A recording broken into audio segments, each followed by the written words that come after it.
마태복음 7장 24절에서 27절 제가 봉독해드릴 때 하나님의 음성으로 들으시길 소망합니다.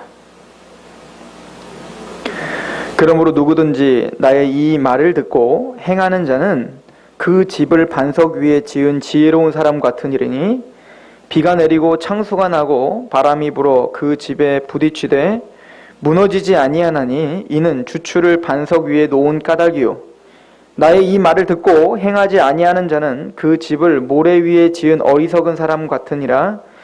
비가 내리고 창수가 나고 바람이 불어 그 집에 부딪힘에 무너져 그 무너짐이 심하니라. 아멘. 우리 잠시 기도합니다. 하나님, 우리가 하나님의 위엄 있는 또 운동력 있는 하나님의 거룩한 말씀 앞에 섭니다. 우리의 신앙을 점검케 하시고 정금과 같이 나오게 하시옵소서. 전하는 입술을 겸손케 하시며 듣는 하나님의 백성들의 귀를 낮아지게 하옵소서. 예수 그리스도의 이름으로 감사하며 기도합니다. 아멘.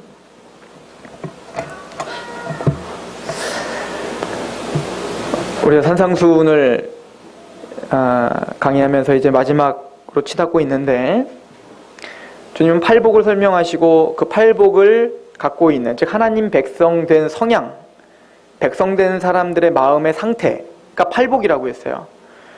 그 팔복을 소유한 하나님의 백성들이 마땅히 살아야 될 하늘의 법칙, 하늘의 율례, 하나님이 우리를 통하여 이루고자 하는 이 땅에서의 어떤 그 수준, 이 산상수훈입니다.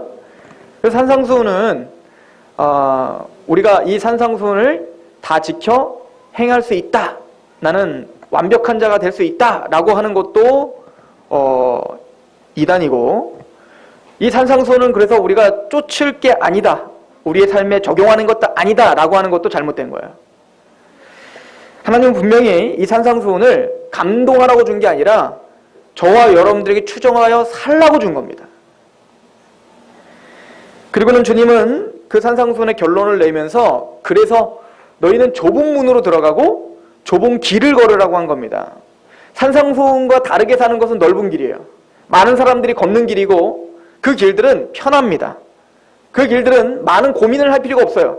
그냥 내가 원하는 대로 살면 되는 길이에요. 그러나 주님의 길, 십자가의 길은 좁은 길입니다. 주님이 원하는 이 산상수훈의 이 원리대로 우리에게 적용하다 보면 힘듭니다. 그죠? 그런데 거짓 선지자들이 나타났다라고 하죠. 그 거짓 선지자들은 열매가 없고 행함이 없고, 즉 이 복음을 자꾸 축소시키는 거짓 선지자들이 있음을 설명을 했고, 즉 이것은 하나님의 교회, 하나님의 성도들을 외부적으로 공격하고 있는, 우리를 유혹하고 있는 어떤 그 세력이라고 했어요. 그게 이단일 수 있고 세상 정신을 갖고 있는 교회일 수 있고, 그게 어떤 것이든 하나님의 말씀에 집착하지 않고 자꾸 말씀이 아닌 더 쉽고 편안하고 내 마음과 내 이기적인 걸 채워주려고 하는 것을 쫓으려고 자꾸 그것을 옳다 하는 것, 이것은 거짓 선지자임을 주님께서는 천명하신 거예요. 두 번째는 지난주에 배운 것처럼 주여 주여 하는 자마다 다 내게로 올 것이 아니다, 천국에 가는 게 아니다. 이 얘기는 뭐죠? 내 스스로 속일 수 있다는 거예요. 내 스스로 속임을 당할 수 있다는 거죠. 그걸 우리는 거짓 확신, 거짓 평안이라고 이야기했습니다. 그래서 사도 바울이 고린도 교회에게 보내는 편지처럼 너희가 정말 믿음에 있는가 스스로 시험하고 확증하라 라고 하는 메시지를 우리는 귀담아 들으셔야 되는 거예요. 오늘 예수님은 더더욱 심각한 것으로 우리를 끌고 갑니다. 두 집을 설명하죠. 한 집은 반석 위에 세운 집이고 한 집은 그냥 모래 위에 세운 집입니다. 그런데 겉으로는 똑같아요. 비슷한 곳에 지어졌고 또 겉모습도 비슷합니다. 아무리 봐도 이게 뭐가 틀렸는지 뭐가 잘못됐는지가 구분이 안 될 정도로 똑같은 거예요. 그래서 언제쯤이면 그게 진짜로 드러나냐면 창수가 나고 재앙이 들어닥쳤을 때 그 집이 무너지는가 안 무너지는가를 통해서 봐요. 이것은 구원을 받은 사람이 신앙을 갖고 있다가 어떤 어려운 고난이 닥쳤을 때 진짜 신앙인가 아닌가를 점검할 수 있다는 얘기가 아닙니다. 이 얘기는 이미 그런 재앙이 닥쳤을 때는 더 이상 기회가 없음을 주님은 말씀하시는 거예요. 이거는 바로 마지막 심판인 거예요. 우리가 이 땅에서 저는 신앙을 갖고 있습니다, 믿음을 갖고 있습니다, 난 교회를 다닙니다, 난 열심히 있습니다, 난 하나님 앞에 진심이 있었습니다 라고 하는 집들을 짓습니다. 여러 가지로 화려하게 질 수도 있고, 여러 가지 체험을 할 수도 있고, 또 여러 가지 열심을 가질 수도 있어요. 그런 집들을 질 수 있어요. 그런데 주여 주여 하며 그 집을 졌는데 마침내는 창수가 나. 그 심판 때에 나의 졌던 모든 것들이 다 무너지고 부서지고 마침내는 우리가 다 영원한 지옥 형벌을 갖다. 이것만큼 불행한 게 없다는 거예요. 차라리 세상은 그냥 교회 안 다니다가 지 멋대로 살다가 그냥 그렇게 살다가 영원한 지옥 형벌 떨어지는 게 운명입니다. 맞아요. 그러나 가장 불쌍한 사람은 천국과 지옥이 있는 것도 알고 하나님 계신 것도 알고 예수님도 들어봤고 말씀이 하나님의 말씀일 거야 라고도 믿어서 전심을 다해 열심을 다해 진심을 다해 교회에 와서 주여 주여 했는데 그 재앙 창수가 들어닥쳤을 때 내 모든 것이 무너지고 나는 영원한 형벌로 떨어진다. 이것이 가장 큰 저주인 거예요. 그래서 주님은 사실은 좁은 길 좁은 문 이걸 설명하시면서 거짓 선지자 주유주하는 자 또 반석 위에 지은 실 이 세 가지를 한꺼번에 설명하시면서 지금 반복적으로 우리에게 경각심을 부여하고 있는 겁니다. 여러분들이 개인적으로 저와 교제를 해보신 분은 아시겠지만 저는 굉장히 낙천적입니다. 저는 굉장히 긍정적이에요. 제 인생을 설계할 때 잘 될 거야. 잘 되겠지. 그런 마음이 있어요. 저는 서울에 가든 미국에 가든 어디 가든 하나님이 또 거기서 나에게 뭔가 주시겠지. 그런 낙천적인 마음이 있습니다. 제가 이 얘기를 하는 이유는 제가 요 몇 주 사이에 굉장히 부정적인 설교를 계속 하고 있다는 거죠. 제가 굉장히 심각한 설교를 하고 있다는 겁니다. 그건 제 성향이 그래서가 아니에요. 제 성향은 이런 설교를 하기 싫어합니다. 그러나 하나님의 말씀이기 때문에 주님이 말씀하신 거예요. 그래도 반복적으로 설명하시는 거라면 모든 성도들은 모든 교회는 이 말씀에 귀 기울여야 돼요.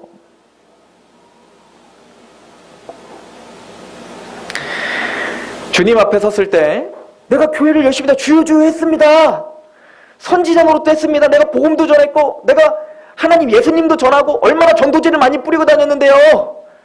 내가 병든 자도 고치고 죽은 자도 일어나고 내가 얼마나 많은 체험도 했는데요. 하나님 이럴 수 없어요. 그것은 핑계가 되지 않는다라고 주님이 말씀하시는 겁니다. 지금 이 설교는 교회를 안 다니는 사람이 아닌 또 교회를 술렁술렁 다니는 사람도 아니에요. 지금 이 설교를 대상은 교회를 술렁술렁 다니는 사람도 아니고 교회를 정말 열심히 다니고 진심으로 다니는 사람들에게 하는 말씀인 거예요. 그래서 우리에게는 경각심이 있어야 된다는 얘기인 거예요. 몰랐습니다. 주님, 내가 그렇게 공부할 시간이 없었어요. 하나님 말씀에 진지하게 그렇게 상고할 시간이 없었습니다. 아유, 몰랐습니다. 몰랐으니까 내가 그랬죠, 주님. 내가 몰라서 그랬었던 거예요. 여러분들, 무지도 죄입니다. 무지한 것이 하나님 앞에 섰을 때 나는 몰랐기 때문에 그렇게 못 믿었습니다. 내 신앙을 점검 못했습니다. 라고 하는 것은 죄예요, 죄. 그것은 용서받을 수 있는 게 아니에요. 이사야서 27장 11절 자기가 마르면 꺾이나니 여인들이 와서 그것을 불사를 것이라. 백성이 지각이 없으므로 그들을 지으신 이가 불쌍히 여기지 아니하시며 그들을 조성하신 이가 그 은혜를 베풀지 아니하시리라. 지각이 없다고 용서받는 게 아니랄까요? 저는 용서해 줄 수 있어요. 몰라서 그랬겠군요. 용서할 수 있어요, 우리는. 그러나 하나님은 공의롭기 때문에 지각이 없다고 해서 용서받는 것이 아니에요. 사사기에 보면 이제 12지파가 그 가나안 땅을 점령을 하지 않습니까? 그런데 유업을 받지 못한 지파가 있었어요. 이게 단지파입니다. 단지파. 이 단지파가 유랑생활을 하다가 이제 자기들도 정착할 땅을 구하기를 원하는 겁니다. 그 얘기가 이 사사기 18장에 나오는데, 그래서 5명의 정예부대를 선출해서 그 5명을 특공대를 보낸 거예요. 그 봤더니 라이스라고 하는 땅이 있는 겁니다. 그 땅을 봤더니 너무 살기 좋은 겁니다. 그래서 이 단지파는 그래, 저 땅을 점령해야겠다라고 계획을 짰어요. 그래서 이 단지파, 이 몇 명 안 되는 이 군사가 들어갔는데 그냥 한순간에 무너진 겁니다. 이 라이스라고 하는 땅이. 그 라이스 사람들에 대해서 성경이 이렇게 기록을 하고 있는데 한번 보세요. 사사기 18장 7절인데요. 이에 5사람이 떠나, 유다의 그 단지파 5사람인데요. 이 5사람이 떠나 라이스에 이르러 거기 있는 백성을 본즉 그 백성들을 보니까 염려 없이 거주하며 시돈 사람들이 사는 것처럼 평온하며 안전하니 그 땅에는 부족한 것이 없으며 부를 누리며 시돈 사람들과 거리가 멀고 어떤 사람과도 상종하지 아니함이라. 이게 무슨 얘기냐면 이 라이스 사람들은 그 약간 이렇게 외진 그 외부와는 단절된 곳에서 따로 살았었어요. 아마 이 시돈 사람들과 아마 같은 민족이었을 것 같아요. 그래서 같이 살다가 이제는 그 시돈에는 왕이 있고 통치자가 있단 말입니다. 그 통치자와 왕의 어떤 통치가 싫은 거예요. 자유롭게 살고 싶은 겁니다. 해방돼서 살고 싶은 거예요. 내 맘대로 살고 싶은 겁니다. 누구의 간섭을 받기 싫은 거예요. 그래서 이 사람들은 떨어져 나가서 라이스라고 하는 고을을 만들고 거기는 뭡니까? 굉장히 평온한 거예요. 잘 먹고 잘 사는 겁니다. 부자인 거예요. 걱정이 없어요. 근심이 없어요. 그래서 어때요? 평안하고 안식이 있다라고 생각을 하고 있었습니다. 그러나 그들은 지금 거짓 평안과 거짓 안식 가운데 있었던 거예요. 지금 여러 열국들, 특별히 지금 단지파, 그렇게 세지도 않은 지파인데 그 단지파는 뭡니까? 지금 전쟁을 하여 내 땅을 지금 추구하려고 그 라이스 땅에 지금 정탐꾼을 보냈단 말입니다. 그러나 이 거짓 평안 가운데 취해 있었던 이 라이스 사람들은 시돈과도 멀리 있었다. 또 사람들과 상종하지 않았다. 이 얘기는 뭐죠? 간섭받기 싫은 그 하나 때문에 자유롭고 싶고 또 지금 별 문제가 없거든요. 내가 지금 별 문제가 없기 때문에 그 편안함과 안식이 이 라이스 사람들을 죽여버린 거예요. 즉 이것은 곧 하나님과 예수 그리스도, 이 복음과 심판과 이 재앙과 하나님의 공의로움 앞에 평안, 거짓 평안과 거짓 안식 가운데 나는 괜찮아. 나는 하나님이 없어도 주님이 없어도 지금 잘 먹고 잘 살잖아. 아무런 문제가 없잖아.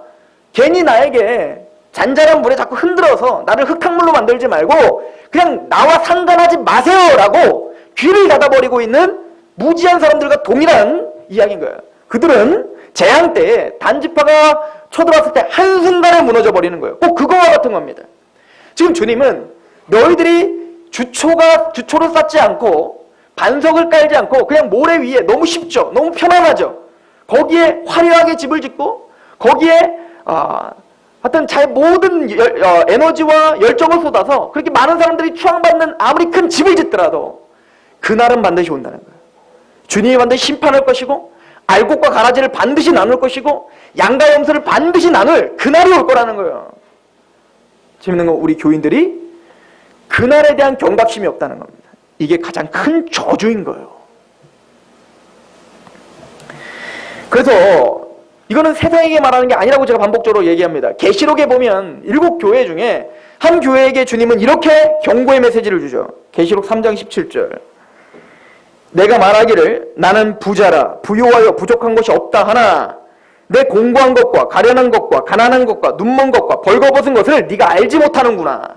즉 라이스랑 똑같은 상황인 거예요. 지금 이 교회가 라우디아 교회가 지금 나는 부유하고 하나님도 믿고 예수님도 믿고 부유하고 부족한 것이 없고 나는 뭐 고민거리도 없고 그래서 난 잘되고 있다고 생각하는 겁니다. 그러나 주님은 말하는 거예요. 진지하게 너를 상고해라. 네 믿음을 점검하라. 네 신앙이 거짓 평안일 수 있다는 거예요. 거짓 확신일 수 있다는 거예요. 저희가 첫째를 낳을 때, 첫째밖에 없죠. 우리 하준이를 낳을 때 이제 막 아이를 낳고 싶으니까 그죠? 아이를 낳고 싶은 마음에 막 기도도 하고 노력도 하고 할 거 아니에요? 근데 몇 개월 동안 아이를 낳겠다는 마음이 딱 생기니까 확신이 드는 거예요. 이번은 임신이다. 왜냐면 현상이 너무 임신인 거야. 우리 아내가 갑자기 막 피곤하고 그리고 배도 갑자기 땡기고 그리고 딱 보면 임신이야. 임신. 게다가 뭔가 하여튼 임신이야. 이게 확신이 오는 거예요. 그래서 임신이야. 근데 테스키를 하면 아니래.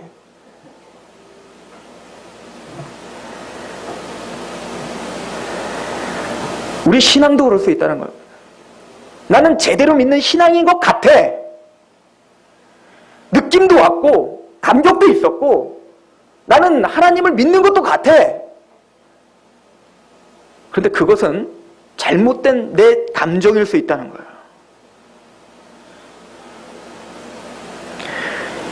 진짜 임신이라면 시간이 지나면 할수록 더더욱 명확해져야 됩니다. 배가 불러야 되고, 그죠? 점점 불러와야 돼요. 그리고 마침내는 아이를 잉태하는 어떤 열매가 반드시 드러나야 돼요. 그게 임신이에요.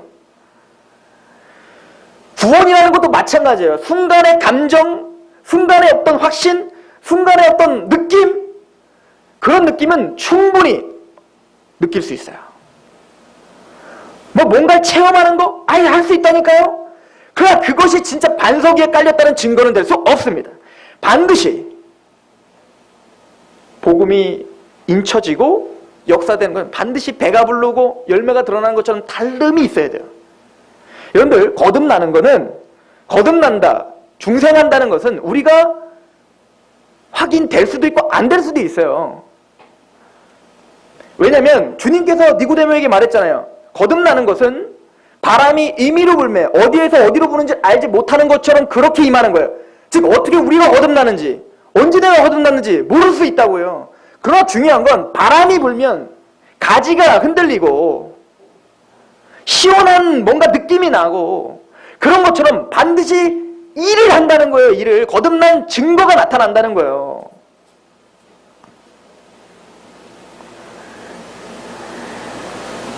즉 우리는 오늘 예수님의 이 비유를 통해서 이 거짓 신앙과 참 신앙이 그냥 겉으로 보기에는 전혀 분별할 수가 없는 상태다라고 하는 걸 주님이 우리에게 가르쳐주는 거예요. 똑같은 집이고, 아니 그 모래 위에 지은 집이 더 빠르고 더 화려할 수도 있어요.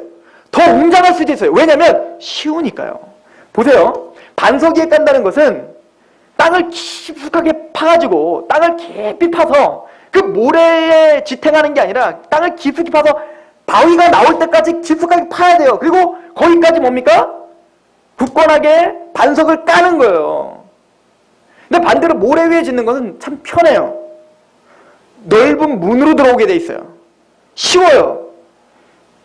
그냥 교회만 오면 구원받는다고 생각하는 거예요. 내가 그냥 열심히 하면 그냥 구원받는다고 생각하는 거예요. 아닙니다.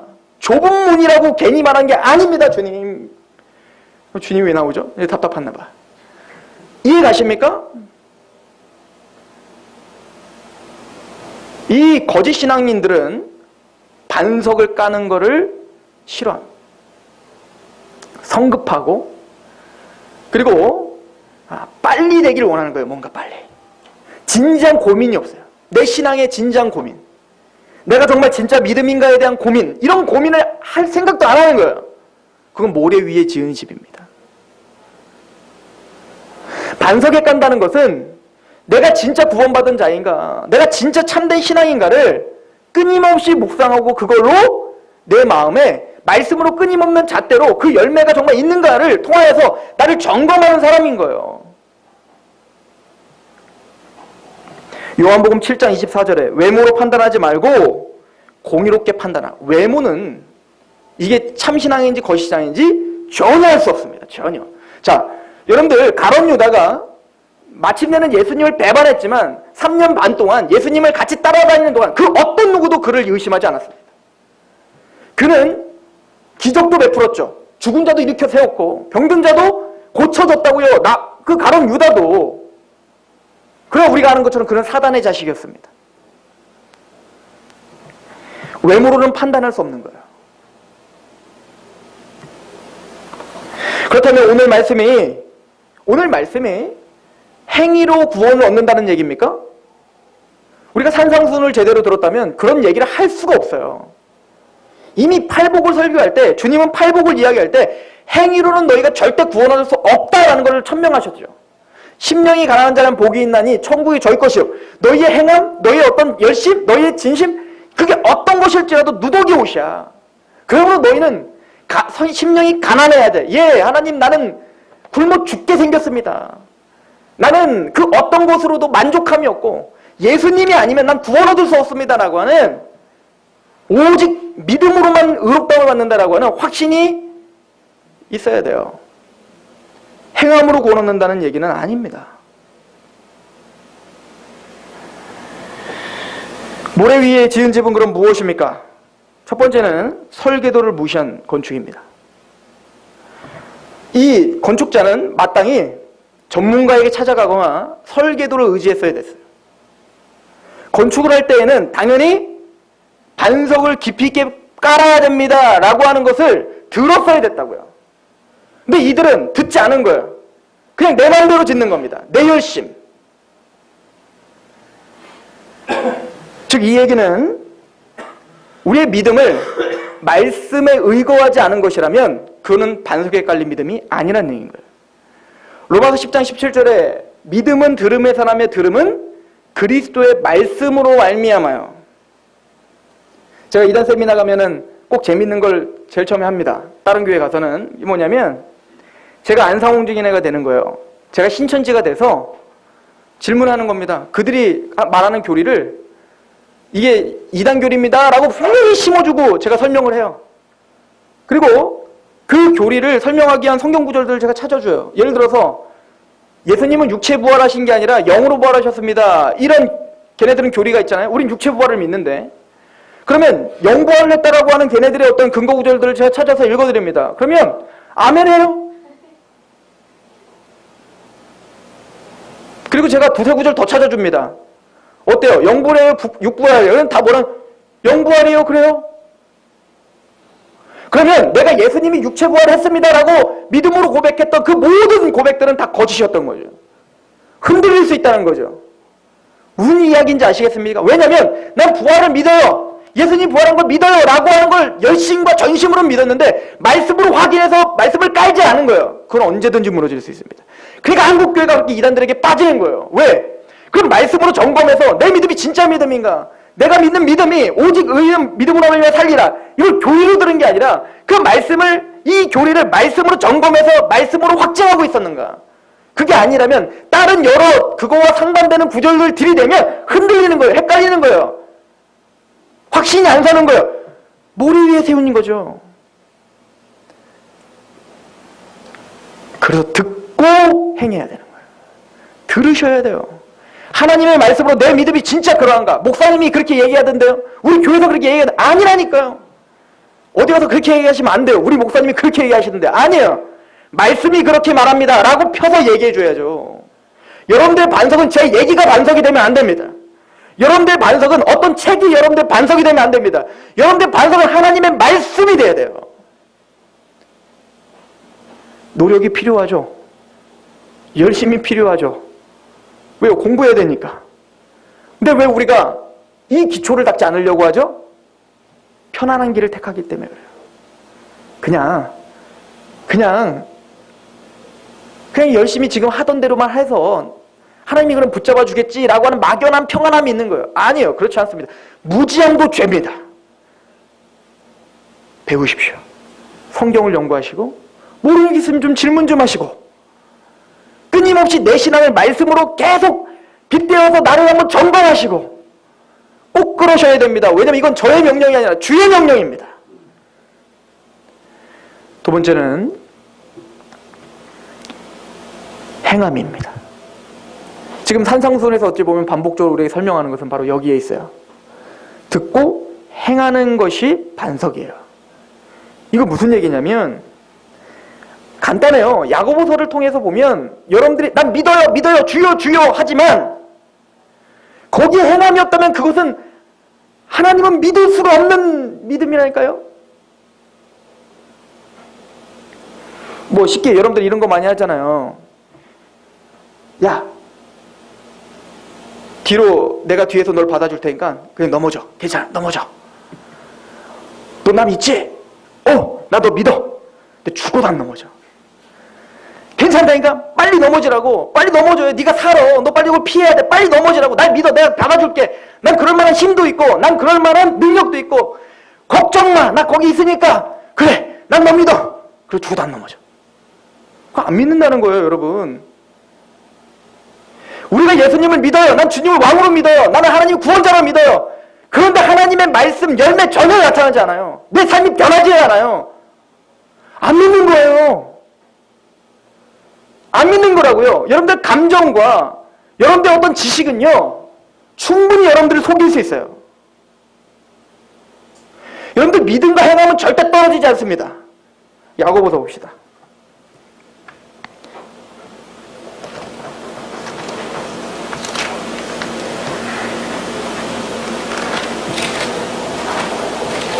야고보서 2장을 가보세요.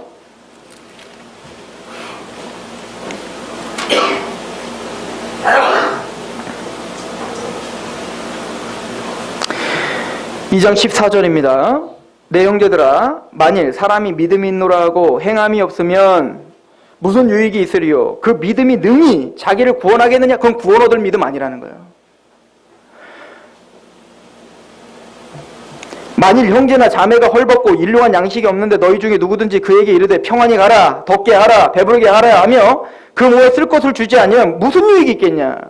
말로 하는 것은 진짜 그 사람을 증거하는 게 아니에요. 난 구원의 신이 있습니다. 나는 예수님 믿습니다. 십자가 믿습니다. 나는 예수님 하나님이라고 믿고 그분을 왕으로 믿습니다. 이거는 귀신도 할 수 있고 누구도 할 수 있는 거예요. 이거는 진짜 믿음 아닙니다. 17절 이와 같이 행함이 없는 믿음은 그 자체가 죽은 것이라. 어떤 사람은 말하기를 너는 믿음이 있고 나는 행함이 있으니 행함이 없는 내 믿음을 내게 보이라. 내가 하나님은 한 분이신 줄을 믿느냐? 잘하는도다. 귀신들도 믿고 떠느니라. 그런 믿음은 귀신도 있다. 아, 허탄한 사람아, 행함이 없는 믿음이 헛것인 줄 알고자 하느냐? 이해가시나요? 그러므로 구원받은 자에게 나타난 열매를 무시할 수 없어요. 왜냐하면 복음은 능력이기 때문에 그렇습니다. 믿음은 능력이에요. 우리의 생각을 바꾸고 우리의 마음을 바꾸고 우리 의지를 바꾸는 능력이에요. 사도 바울이 그래서 뭐라고 표현합니까? 내가 이렇게 내 몸을 전제로 드릴 수 있는 거, 내가 내 목숨을 바치면서 교회를 향해서 이렇게 쏟아부을 수 있는 거, 하나님의 그 사랑에 강권되어 내가 간다는 거잖아요. 강권이에요. 복음은 우리를 강권합니다. 하나님의 은혜로 우리는 반드시 강권해요. 생각을 변화시킵니다. 하나님의 말씀은 운동력이 있어서 골수와 영을 찔러 쪼개기까지 한다는데 아무런 변화가 일어나지 않는다고요? 문제가 있는 거죠.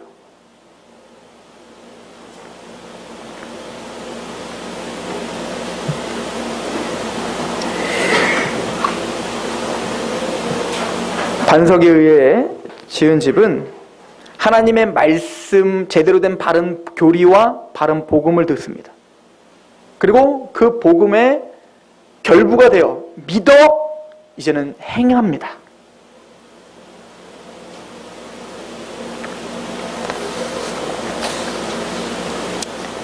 시편 50편 5절에 보면 이렇게 설명합니다.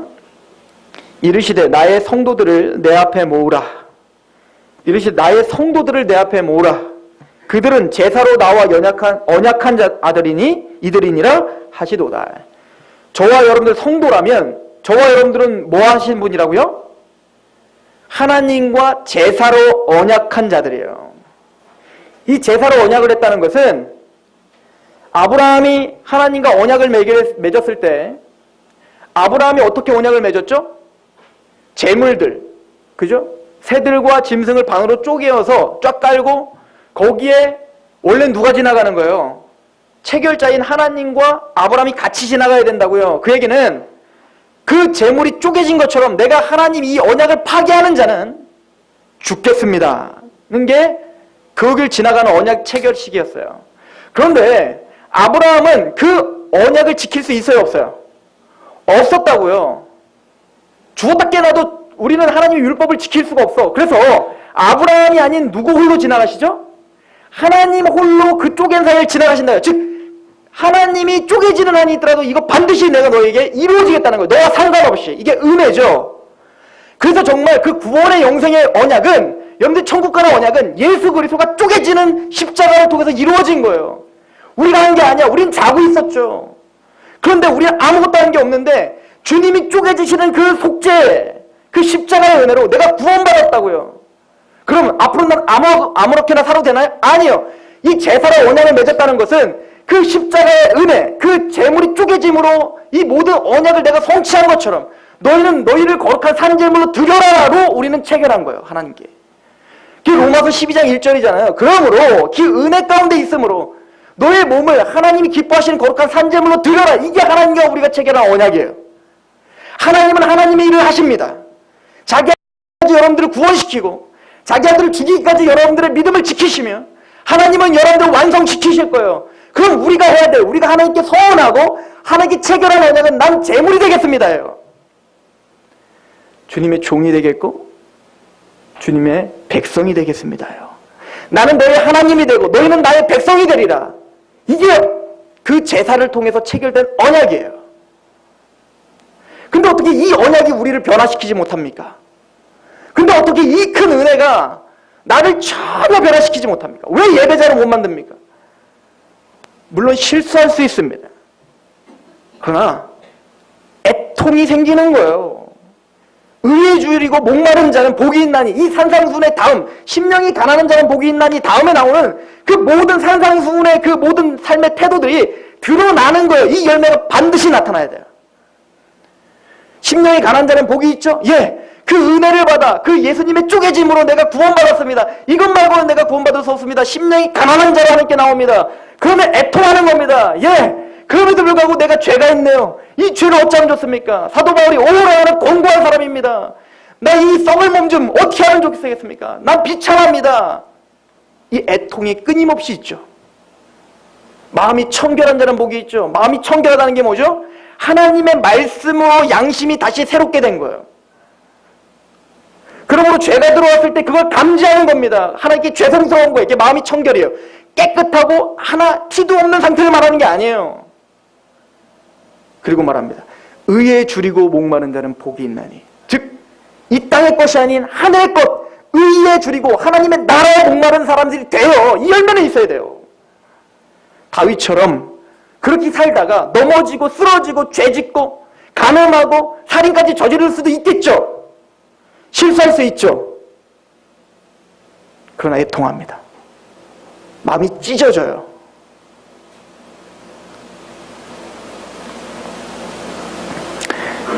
예전에 밀양이라고 하는 영화가 있었어요. 다 아시죠? 그때 논란이 많이 됐어요. 기독교계에서도 그 영화에 대해서 찬반 논란이 있었습니다. 제가 신학교 다닐 때였습니다. 어떤 분이 저에게 와서 그 밀양 봤냐고 물어봤습니다. 예, 봤습니다. 어떻게 봤냐라고 저에게 물어봤습니다. 그 내용은 그런 거죠.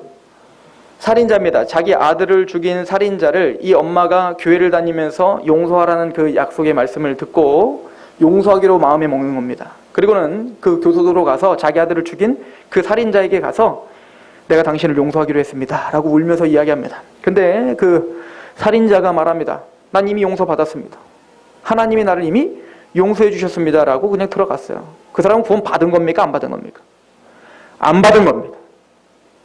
그 사람은 구원이, 이분은 주여 주여 시인하고 있고 하나님을 말하고 있지만 그 사람은 구원 못 받은 거예요. 구원받은 심령의 태도는 그렇지 않습니다. 그 엄마를 볼 때 처절하게 통곡하고 그 엄마에게 너무 죄송스러워. 자신의 죄가 너무 보여. 그 어머니에게 통곡을 하고 울어야 됐어요. 용서를 구해야 됐습니다. 이해 가십니까?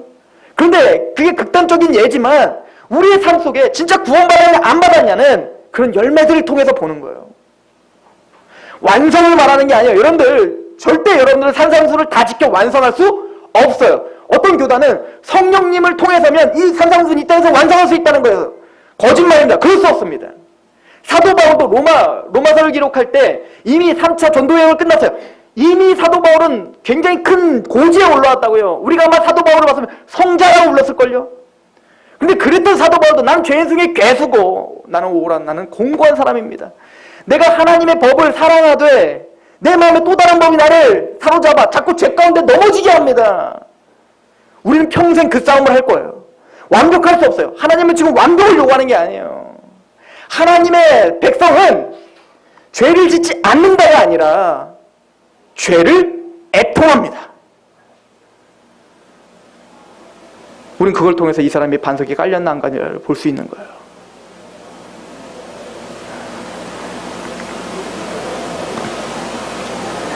요한일서 1장 6절에 만일 우리가 하나님과 사귐이 있다 하고 어두움에 행하면 거짓말을 하고 진리를 행하지 아니함이지 않니? 나는 하나님과 사귀어요. 나는 하나님 믿어요. 그런데 어두운 가운데 계속 그렇게 거하고 있다면 그건 거짓말이지 않니? 이게 성경이 우리에게 주는 메시지 아닙니까? 디도서 2장 14절 그가 우리를 대신하여 자신을 주심은 모든 불법에서 우리를 속량하시고, 잘 보세요. 예수님께서 우리를 위해서 십자가에 죽으심은 여러분들을 죄의 형벌에서 구원해 주는 걸 끝나는 게 아니라 모든 불법에서 구원해 주시는 거예요. 우리를 깨끗하게 하사 선한 일을 열심히 하는 자기 백성이 되게 하시기 위함입니다. 선한 일을 열심히 하는, 하나님의 말씀과 그 율례와 하나님의 뜻을 이루어가는 백성으로 만들기 위한 구원이었지. 나는 너무 억울해요. 차라리 죽기 직전에 예수님 믿었으면 참 좋았을 뻔했어요. 그 사람 구원 못 받은 사람입니다. 이런 고백은 구원 못 받은 사람인 거예요. 왜냐면 그는 지금 죄를 미워하는 게 아니라 죄를 사랑하고 있거든요. 그래서 하나님께 좀 억울한 거예요. 하나님, 이 땅에서 죄를 더 누릴 수 있는데 왜 나를 이렇게 빨리 구원시켜갖고 나를 이렇게 자꾸 뒤통수가 간지럽게 합니까? 편하게 놀고 싶은데, 그러다가 내 할 것 다 하고 내 누릴 것 다 누리고 천국도 가면 좋은데, 이게 번영이에요. 번영신앙. 그거는 구원받지 못한 심령입니다. 데살로니가전서 4장 7절, 하나님이 우리를 부르시면 부정하게 하심이 아니에요, 거룩하게 하심이, 이 명확한 메시지가 있습니다. 여러분들은 반석 위에 정말 신앙이 깔리셨습니까? 아니면 여전히 모래 위에 쉽게 가려고 하십니까? 요한일서 1장 8절, 만일 우리가 죄가 없다 말하면 스스로 속이고 또 진리가 우리 속에 있지 아니할 것이라. 맞아요. 우리는 죄가 있습니다. 난 죄 없습니다 라고 하는 사람은 진리가 없는 사람들이에요. 내가 죄사함 받았습니다 라고 확신 있는 사람들은 내 마음의 죄를 끊임없이 또 봅니다. 하나님 앞에 더 낮아지고 더 겸손해집니다. 나보다 남을 더 낮게 여깁니다. 아, 나보단 제가 낫지. 이게 구원받은 자의 심령이에요. 반석 위에 깔리지 않고 모래 위에 심은 자들은 책망의 말씀과 하나님의 책망의 말씀을 들을 때 싫어합니다. 귀를 닫습니다. 그냥 내 듣기 좋은 것만 좋아합니다. 이건 구원받지 못한 심령입니다. 그럼 반대로 하나님의 반석 위에 깔린 그 심령은 이런 책망의 말씀을 들을 때 애통합니다. 하나님께 죄송해야 합니다. 그리고 소망합니다. 나를 거룩하게 만들어주신 하나님 감사합니다. 그럼에도 불구하고 나를 용납하신 하나님 너무나 고맙습니다.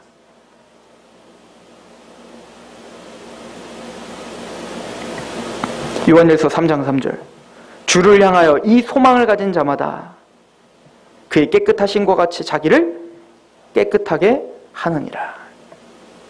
이 소망이 있으십니까? 거룩. 마태복음 5장 4절, 애통하는 자는 복이 있나니 그들이 위로를 받을 것이며. 그 애통 가운데 있는 반석 위에 깔린 하나님의 백성들은 반드시 하나님이 그날 모래 위에 화려하게 떵떵거리며 그렇게 살았던 많은 사람들은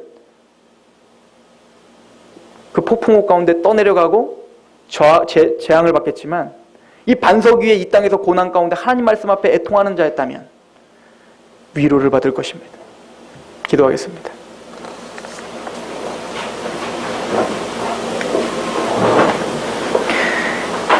하나님, 우리 신앙을 점검하게 하여 주옵소서. 예수 그리스도의 그 십자가의 은혜가 얼마나 크신지, 그 복음의 능력이 우리를 어떻게 압도하는지를 우리의 삶의 변화와 우리의 열매를 통하여 증거하게 하여 주시옵소서. 착한 행실로 빛을 비추어 많은 사람에게 하나님께 영광을 돌리게 하라. 예, 우리는 소금이며 그리스도의 빛입니다. 주여, 우리를 통하여 하나님이 일켜질 수 있게 우리의 삶을 쓰러지고 또 넘어지고 또 죄 가운데 있지만 그런 우리를 용납하시는 하나님 앞에 애통해야 하며 또 내 몸을 복종시키며 무릎을 쳐서 일어날 수 있는 반석 위에 깔린 그런 신앙인들이 되게 하여 주옵소서. 예수 그리스도의 이름으로 감사하며 기도합니다. 아멘.